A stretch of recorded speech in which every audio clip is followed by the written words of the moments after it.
Well, my hair's gotten to the point where I can't stand it anymore. I've got all these grays showing. I do it myself, and I probably do it once a month because I have so much gray hair. And I don't know, my skin coloring just does not look good with gray hair. So everybody says, why don't you just go gray? Well, I couldn't stand myself if I did go gray because I just don't like the way it looks. I don't want to be an old lady, and I'm going to fight it for as long as I possibly can. So I'm going to show you how I do it. I have some pretty simple instructions. I use Matrix ColorSync, and I get it on eBay. I don't have to go into a beauty supply store and show my license or anything like that. You can get all this stuff on eBay with he's a 20 volume developer, which is, you know, less damaging to your hair than anything else. So let's get started.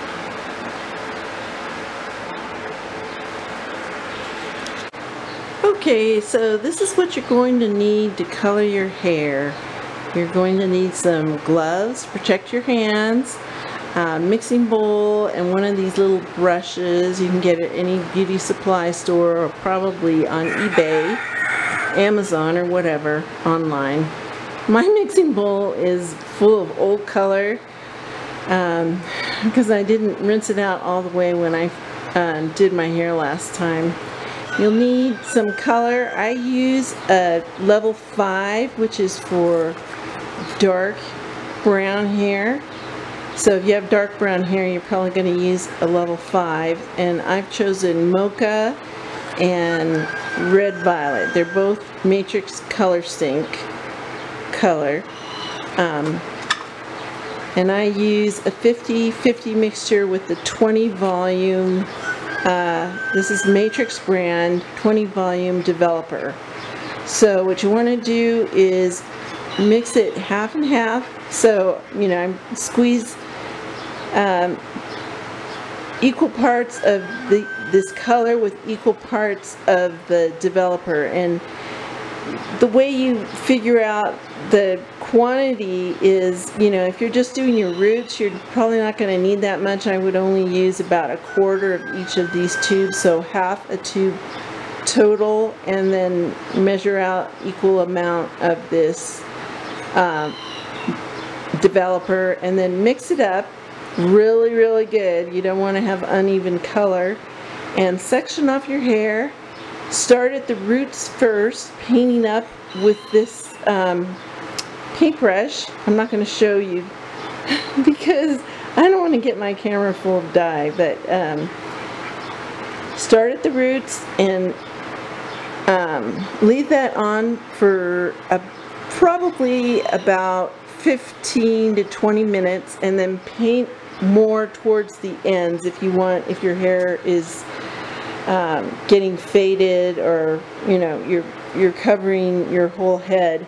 Paint it out towards the ends of your hair and cover it up and let it go for probably another 15 minutes.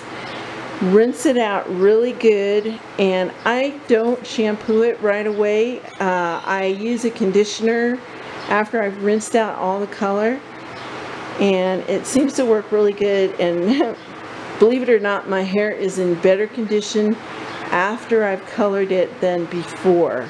The texture and the frizziness is a lot better. You probably want to cover up your forehead and your ears with Vaseline so you don't end up dyeing them, but I find that it rinses out pretty good, you know, in the shower. And I always take a shower afterwards. I don't rinse my hair out in the shower because I don't want to get the color all over my shower curtain. I rinse my hair out in the sink in the kitchen. and then, you know, I use the conditioner and then I dry it off, and at night I will take a shower and rinse the dye off my, if any has gotten on my forehead or my ears. And another good thing that you want to remember is to stuff your ear canals with cotton balls or tissue or whatever, so you don't inadvertently get dye inside of your ears. So that's about it. If you want to experiment with different colors, this line has a whole bunch of different colors to choose from. Just make sure you're using the right level for your original hair color. I have dark brown, so I'm using a 5. So look it up. There's a lot of information online so you can find out what level you should be at. You know, like if you're blonde or you have red hair or whatever. But anyway, I've been doing this for a long time and it works out pretty good for me. I haven't had a disaster with this brand of hair coloring, whereas if I've gone into a salon, I have had disasters. So thanks for watching.